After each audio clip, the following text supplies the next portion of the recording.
Salut și ne-am găsit la primul episod de Solar Games pe Blitz, ăsta pe Hypixel. Ok, să ne agem un kit. Da, asta. Și să trecem la treabă. Puțin 2 secunde. Acum să miște 7 frame-uri, tot la fel. Deci, cum așa. Să ne sfădorât. Treci că pe secret se mișcă bine 4 așa. O să gata mai bine pe filmare, deci este o chestie bună. Asta. Pentru că este și un avantaj pentru mine și pentru voi. O să-i firim să ne spam. Facem spam kill, dar nu are nicio problemă, ne băi.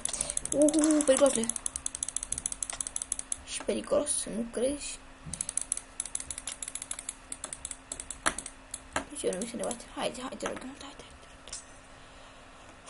Uitați cum fuge, are să. Vină mă încoamă, mă, prietene. Și prietenul meu, nu? Nu-i așa? Ce se întoarce?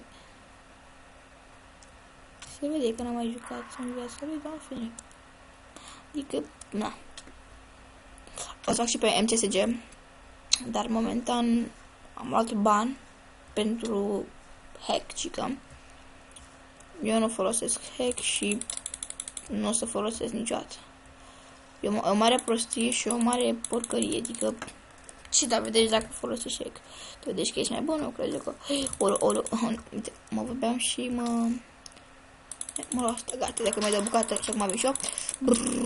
Și acum vine și asta. GG, că faceți timp. Ok. What the f... Băi, uitați. Un gen de hacker. Ia uitați. De la 20 de metri distanță, dar în fine. Ok, mai filmez unul. Ok, și o să pun